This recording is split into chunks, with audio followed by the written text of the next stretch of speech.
So welcome back guys. तो last video में हमने देखा था कि एक्स्ट्रा ट्री क्या होता है। इस वीडियो में देखेंगे कि फीचर इंपॉर्टेंस क्या है ये। फीचर इंपॉर्टेंस रैंडम फॉरेस्ट का एक बहुत ही अच्छा फीचर है। वो क्या बताता है कि फीचर की जो अपने डेटा सेट में जो भी फीचर्स है उसकी इम्पोर्टेंस कितनी है फाइनल प्रिडिक्शंस में। जैसे डेटा सेट ऐसा है कि उसमें दिया हुआ एज और दिया हुआ एक्सपीरियंस और टारगेट क्या है अपना सैलरी है। तो एसके लर्न फीचर इंपॉर्टेंस बता देता है कि सैलरी में किसका इफेक्ट ज़्यादा है। सैलरी क्या एज से ज़्यादा डिपेंड कर रही है या एक्सपीरियंस से ज़्यादा डिपेंड कर रही है। तो ये सेम चीज़ फीचर इंपॉर्टेंस रैंडम फॉरेस्ट वाला बता सकता है। इसका फीचर है। तो कैसे मेजर करता है ये फीचर, ये कैसे मेजर करता है अपने इसको फीचर इंपॉर्टेंस को कैसे मेजर करता है। तो scikit learn measure a feature importance by looking at how much the tree nodes that uses that feature node impurity on an average. मतलब कि वो चेक करता है कि जो नोड है उस फीचर को, जिस फीचर का इम्पोर्टेंस इसको निकालना होता है, उस फीचर को का इम्पोर्टेंस निकालने के लिए पहले वो चेक करता है कि वो वाला फीचर कितने नोड के द्वारा यूज किया गया। फिर वो चेक करता है कि उस नोड के द्वारा यूज करने पे परफॉर्मेंस में कितना इम्प्रूवमेंट होता है, वो भी मेजर करता है। और इसके हिसाब से वेट निकालता है कि टोटल कितना इम्प्रूवमेंट हुआ परफॉर्मेंस में। तो इससे क्या पता चल जाता है, फीचर इंपॉर्टेंस पता चल जाती है। और ये across all the tree in random forest के साथ करता है, सिर्फ एक डिसीजन ट्री के साथ नहीं करता है। आई थिंक आपको समझ में आ गया होगा, या मैं किसी डेटा सेट के साथ एक्सप्लेन करूँ आपको। यहाँ पे मैंने डेटा सेट को इंपोर्ट कर रखा है क्या। यहाँ डेटा सेट भी मैंने इंपोर्ट नहीं कर रखा है। एक डेटा सेट को मैं इंपोर्ट कर भी लेता हूँ, आइरिस डेटा सेट को from sklearn dot data set import load data set. Load से जो भी डेटा सेट को अपन इंपोर्ट करते हैं वो बंडल आता है अपने आप ही, मतलब sklearn के साथ पहले से अवेलेबल होता है। इसके लिए इंपोर्ट करने के लिए नेट की ज़रूरत नहीं होती है, फैच के लिए नेट की ज़रूरत होती है ना। मैं iris iris equal to load data set load iris and as frame equal to true कर देता हूँ, क्योंकि मुझे देखना भी है। और iris dot data set data क्या हो जाएगा मेरा, मैं बोल देता हूँ ये मेरा एक्स है, एक्स और वाई क्या है मेरा। एक्स को एक बार देख भी लेते हैं। ये एक्स, ये रहा मेरा एक्स। ये है मेरा डेटा सेट जिसमें सैपल लेंथ है, सैपल विड्थ है, पेटल लेंथ है, पेटल विड्थ है। अगर फीचर इंपॉर्टेंस रैंडम फॉरेस्ट देता है तो वो देता क्या है, असल में देता है कि ये सैपल लेंथ है या सैपल विड्थ है या पेटल लेंथ है या पेटल विड्थ है, उसकी इम्पोर्टेंस कितनी है टारगेट में। मतलब कि उसका जो लेबल है उस इससे कितना इफ़ेक्ट पड़ता है, इन फीचर से कितना इफ़ेक्ट पड़ता है टारगेट पे। जैसे इसका 10% पड़ता होगा, इसका 10% पड़ता होगा, इसका 20% पड़ता होगा, उसका 50% पड़ता होगा। जैसे कि आपकी सैलरी में एक्सपीरियंस का सबसे ज़्यादा इफ़ेक्ट पड़ता है, तो वैसे ही होता है। तो वहीं ये देता है कि फीचर इम्पोर्टेंस दे देता है। और कैलकुलेट कैसे करता है, जैसे कि ये सैपल लेंथ है, सैपल लेंथ का मुझे फीचर इम्पोर्टेंस कैलकुलेट करना है या रैंडम फॉरेस्ट को कैलकुलेट करना है, तो वो कैसे करेगा। तो मानो कि अपने जो रैंडम फॉरेस्ट में अपन ने 4 ट्री यूज कर रखा है। कितने ट्री केवल और केवल 4 ट्री यूज कर रखा है। वो पहले ट्री में जाएगा और देखेगा कि कितने नोड ने सैपल लेंथ फीचर को यूज किया है। अगर उसने यूज किया है तो यूज करने के बाद उसके परफॉर्मेंस में कितना इम्प्रूवमेंट हुआ है या उसके प्योरिटी में कितना इम्प्रूवमेंट हुआ है वो कैलकुलेट करता है। माना कि परफॉर्मेंस में इस फीचर के यूज के कारण परफॉर्मेंस में 10% का इम्प्रूवमेंट हुआ, तो वो भी उस अपने अकाउंट में क्रेडिट करता है कैलकुलेट करने के लिए कि फीचर इंपॉर्टेंस को कैलकुलेट करने के लिए। तो ये टोटल नंबर ऑफ क्या चेक करता है कि कितने नोट्स इसने उस फीचर के लिए यूज किए हैं और उस फीचर का फीचर इंपॉर्टेंस मतलब उस फीचर के साथ परफॉर्मेंस इम्प्रूवमेंट कितना हुआ है, तो उसका वेटेड सम कर लेता है और उसको डिवाइड कर देता है जितने फीचर यूज किया है। ठीक है, जितने फीचर इसने यूज किया है या टोटल फीचर से जितने सैंपल्स हैं उससे जितने नोट्स है उससे डिवाइड करता है। तो ये पहले ट्री में गया, उसका दूसरे ट्री में भी जाता है, वैसे ही तीसरे ट्री में जाता है, उससे वैसे भी चौथे ट्री में जाता है और सबका एवरेज निकाल देता है। तो ऐसे ये क्या कर लेता है, फीचर इंपॉर्टेंस निकाल लेता है। सो क्या मैंने रैंडम फॉरेस्ट यूज किया था यहाँ पे। सो रैंडम फॉरेस्ट अब मैं क्या करता हूँ, इस डेटा सेट पे मैं यूज करता हूँ अपने आयरिश डेटा सेट पे। सो आयरिश डेटा सेट पे मैं रैंडम फॉरेस्ट को यूज यहाँ पे करता हूँ।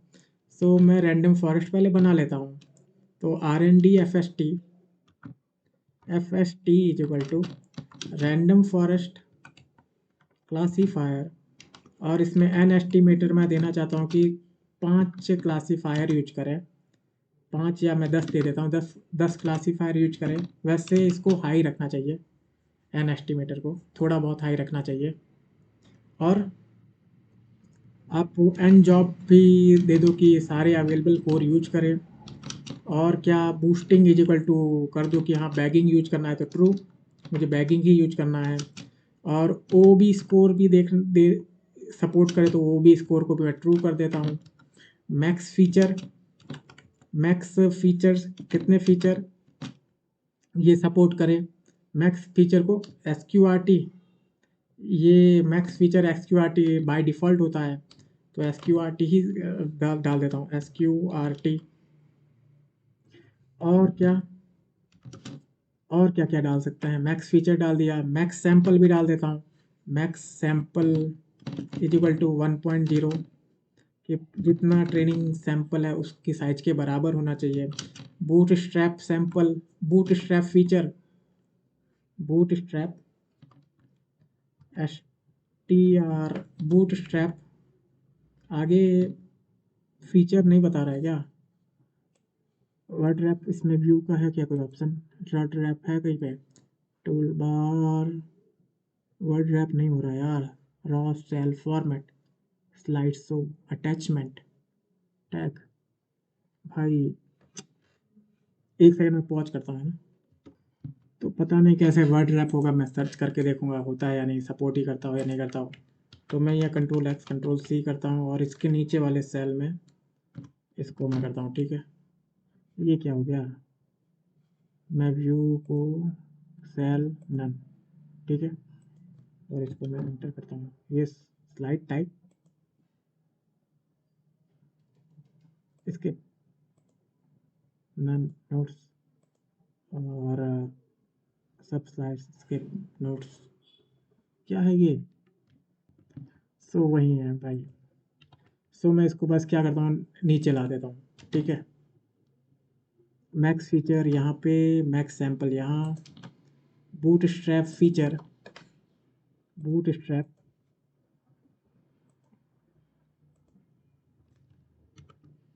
फीचर, तो bootstrap feature random forest support नहीं करता है। और क्या करता है, और max sample bootstrap feature max features, और क्या max sample bootstrap feature bootstrap feature और मैक्स फीचर। तो और तो लगभग हो ही गया है। सो मैंने ये रैंडम फॉरेस्ट अपना बना लिया। अब रैंडम फॉरेस्ट को मैं क्या करता हूँ, ये किसने बोला भाई, किसने बोला तुझको, और ये मैक्स फीचर को क्या करता हूँ मैं, rnd_fst.fit, और डेटा सेट में अपना डेटा सेट ये रहा, एक्स और वाई अपन ने ट्रेन ट्रैश स्प्लिट नहीं किया, तो वाई भी तो बनाना है अपन को, तो मैं वाई बना लेता हूँ इसके नीचे। चलो ये ए वाई चलो यहाँ पे ही बना देते हैं। वाई ऐसे नहीं बनाएंगे, नीचे बनाएंगे, नहीं तो कोई बाद में आके सेल एग्जीक्यूट करेगा तो वो कैसे करेगा। So Y is equal to, मेरा वाई क्या होगा, टारगेट होगा iris IRIS dot TIR target, और एक्सट्रेन और from sklearn dot model selection import train test split के बाद एक्स ट्रेन, उसके बाद एक्स टेस्ट, उसके बाद वाई ट्रेन TRA ट्रेन, उसके बाद Y test T is equal to train test split, उसके बाद एक्स डालो, उसके बाद वाई डालो, तो ये मेरा ट्रेन टेस्ट स्प्लिट हो गया। अब मैं एक्स ट्रेन और वाई ट्रेन डाल देता हूँ, ठीक है। तो एक्स ट्रेन और वाई ट्रेन, तो ये मेरा रैंडम क्लासीफायर ट्रेन हो गया है। अब मैं क्या करता हूँ, रैंडम क्लासीफायर का मैं फीचर इंपॉर्टेंस देखता हूँ, फीचर इंपॉर्टेंस। सो इसने ये बता दिया कि 0.11 पहले का होगा, 0.11 पहले का मतलब कि सैंपल लेंथ का 0.11, 0.35 यानी कि 3%, इसका 11% और इसका 3% केवल, सैंपल विथ का केवल 3%, लेकिन 44% किसका, पेटल लेंथ का इफेक्ट पड़ेगा, और 40% पेटल विथ का इम्पोर्टेंस है। सो ये अपना feature importance random forest they सकता है। सो मैंने एमनिश डेटा सेट में मैंने एक बात बताई थी कि मुझे इवेल्युएट करना था इमेजेस का, जो नॉइस रिमूव करना था, नॉइस रिमूवल, इमेज में से नॉइस को रिमूव करने का को मुझे इवेल्युएट करना था कि वो नॉइस रिमूवल कैसा परफॉर्म करता है, उसको इवेल्युएट करने के लिए।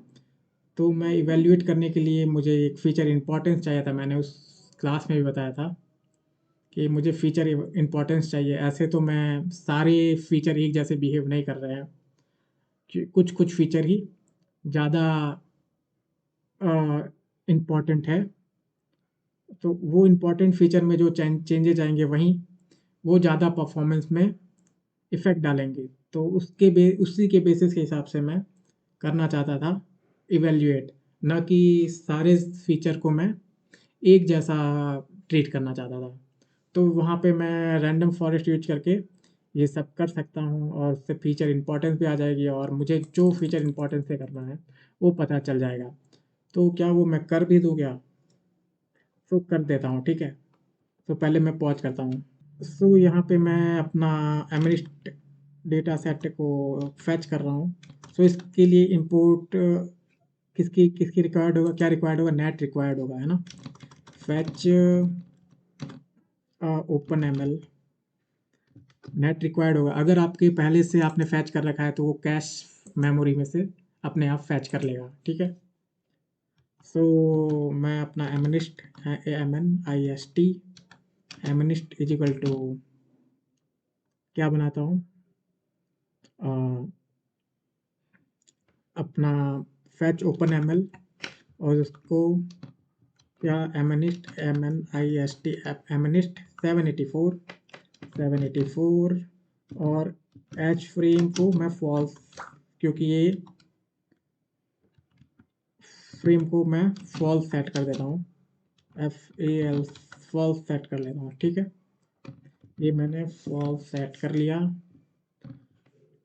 और एमनिस्ट का जो टारगेट है MN X is equal to, मैं क्या करता हूँ, एमनिस्ट डॉट डेटा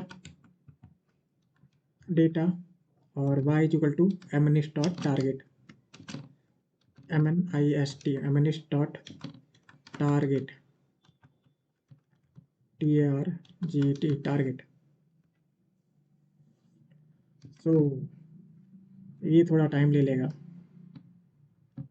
तब तक मैं एक बेस क्लोन क्लास इंपोर्ट कर देता हूँ, वो क्लोन बना लेता है किसी भी क्लास का, है ना।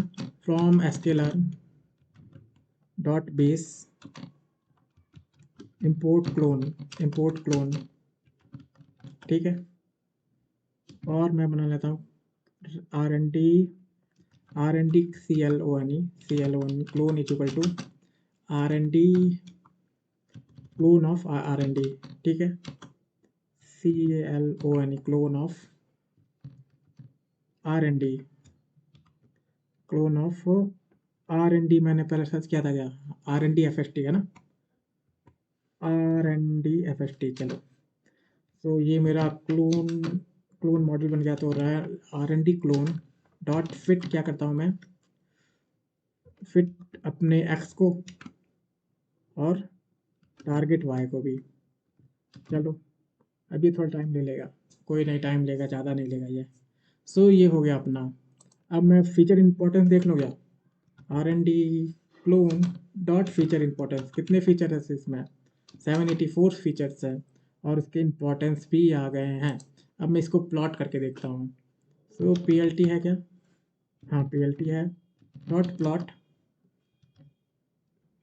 करके देख लिया। प्लॉट नहीं, स्कैटर। ओके, मुझे पहले रीशेप करना पड़ेगा। सो रीशेप करने के लिए मेरे पास जो भी फीचर इंपॉर्टेंस है इसको मैं FI में स्टोर कर लेता हूँ और FI को रीशेप कर लूँगा और मैं प्लॉट कर लूँगा, ठीक है।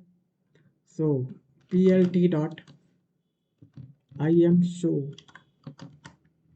और इसमें FI डॉट रीशेप शेप 28 तो 28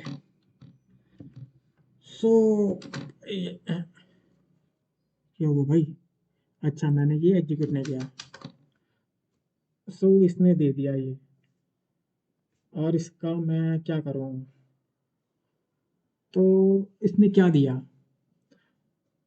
कलर बता रहा है कि ये वाले जो फीचर है, यहाँ जो वाले पिक्सल है वो ज़्यादा इम्पोर्टेंट पिक्सल है। जैसे आप कोई इमेज को प्लॉट करते हैं, डिजिट की इमेज को, तो मैं x1 को प्लॉट करता हूँ, पहले x0 को प्लॉट करता हूँ। तो PLT डॉट IM शो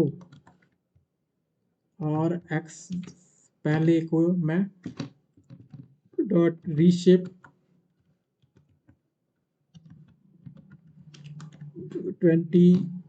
28 और इसका मैं सी मैप कर देता हूँ। सी मैप इज इक्वल टू बिनारी।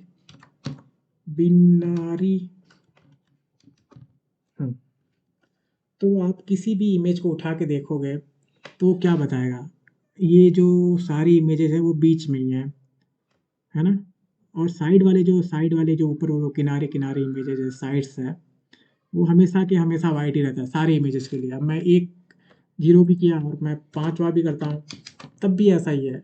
तो क्या ये जो साइड वाले जो पिक्सल्स है वो क्या इंपॉर्टेंट है क्या, बिल्कुल इंपॉर्टेंट नहीं है। कौन से फीचर इंपॉर्टेंट है, जो बीच में है, और बीच में भी कहाँ पर है वो इसमें दिखा रहा है कि ये जो फीचर है वो तो सबसे ज़्यादा इंपॉर्टेंट है, ये वाला फीचर, ये तो बहुत ज़्यादा इंपॉर्टेंट फीचर है। तो इसका इंडेक्स देखेंगे कौन सा फीचर है, इसका इंडेक्स देख के पता चल जाएगा। सो FI डॉट आर्गमैक्स से ही तो पता चलता है, आर्गमैक्स से अपन को पता चल जाएगा कि कौन सा मैक्स है। सो 487वां जो फीचर है, 487वां फीचर वो सबसे इम्पॉर्टेंट है। जो 487वां पिक्सल है वो सबसे ज़्यादा इम्पॉर्टेंट है। तो एक लाइन में कितने 28 फीचर है, 1 2 3 4 28, उसके बाद 29 30 40 50, उसके बाद 787वां 37वां जो आएगा वो सबसे ज़्यादा इम्पोर्टेंट फीचर है, ये वाला जो सबसे ब्राइट है। सो आई थिंक आपको अब समझ में आ गया फीचर इम्पोर्टेंस रैंडम फॉरेस्ट का, बहुत अच्छा खासियत है और उसको कैसे कैलकुलेट करता है internally random forest. So thanks for watching this video and ये चीज़ आपको मैं क्लासीफायर में भी दिखाऊंगा कि क्योंकि मुझे ये तो यूज भी करना है, प्रोजेक्ट में भी यूज करना है और दिखाना भी है, तो ये मैं उसमें भी यूज करूँगा, ठीक है। क्योंकि मुझे इवेल्युएट करना है, मुझे नॉइस को, जैसे आपको कोई नॉइसी इमेज दे, मतलब कि नॉइसी इमेज का मतलब कि आपको कोई इमेज देता है और उसमें नॉइस बहुत सारे हैं। नॉइस का मतलब कि यहाँ से थोड़ा ब्लर है, यहाँ से थोड़ा काला-काला है। नॉइस इमेज का मतलब आप समझ रहे होंगे। तो आपको इसको उस इमेज को क्या करना है, क्लीन करना है। तो उस इमेज को क्लीन करना है, तो क्या उस तो उसको इवैल्यूएट कैसे करोगे आप? क्लीनिंग प्रोसेस को इवैल्यूएट कैसे करोगे? जो क्लीन आपका मॉडल होगा, क्लीन करने वाला मॉडल होगा, उसको इवैल्यूएट कैसे करोगे? आप फीचर ईच पिक्सल से ही इवैल्यूएट करोगे, पिक्सल कैसा चेंज हुआ, पिक्सल सही से चेंज हुआ या नहीं हुआ, उसके हिसाब से इवैल्यूएट करोगे। लेकिन सारे पिक्सल को आप सेम वेट थोड़ी दे दोगे, क्योंकि कुछ पिक्सल ज़्यादा वेटेज रखते हैं, वो पिक्सल चेंज होंगे तो परफॉर्मेंस में ज़्यादा इम्प्रूवमेंट होगा, और या ज़्यादा डिक्रीमेंट होगा। और कोई ऐसे पिक्सल है, जैसे कि यहाँ पे अपने इमेज में ये देखो, टू वाले इमेज में यहाँ पे कोने में जो पिक्सल है उसका कुछ इंपॉर्टेंस है क्या? है हमेशा ही वाइट रहता है, इसमें चेंज हो या नहीं हो क्या फ़र्क पड़ता है, और चेंज भी नहीं होता है ये। और ये क्लासीफायर के लिए तो बहुत आसान है कि ये मैं हमेशा जीरो रखना है, कि इसको, इस क्लासीफायर को, इस पिक्सल का इंटेंसिटी पता लगाने में कुछ दिक्कत भी नहीं हो रही है। तो हम कैसे बोल सकते हैं कि यार कि सारे पिक्सल को मैं इक्वल वेट दे दूं और उस इक्वल वेट के हिसाब से मैं उसका इवेल्युएट कर दूं कि मेरा ये क्लासीफायर है वो इतना अच्छा परफॉर्म करता है, 50% इसकी एक्यूरेसी ऐसे, तो ये ऐसे नहीं बता सकता। उसको जो इम्पोर्टेंट पिक्सल है उसके हिसाब से मैं बता सकता हूँ कि हाँ भाई, कि 50% तो कर पा रहा है और बाकी 50% नहीं कर पा रहा। सो अब क्या, एक्स्ट्रा फीचर भी बता दिए, रैंडम फॉरेस्ट बता दिया, फीचर इंपॉर्टेंस बता दिया। तो ये पूरा मैंने रैंडम फॉरेस्ट इस फाइल में मैंने कवर कर लिया है। और ये जो फाइल है, ये जो फोल्डर है, उसमें ये 4 चीज़ मैंने बता रखी है। वो मैं किस पे दे दूँगा जानते हो? मैं दे दूँगा, उसमें दे दूँगा, किसमें? गिटहब की लिंक, गिटहब पे ये मैं डालूँगा, और उसकी लिंक भी मैं प्रोवाइड कर लूँगा आप लोगों को। सो यार, thanks for watching this video and meet you in next one यार, और सब्सक्राइब भी कर लो यार चैनल को। So thanks.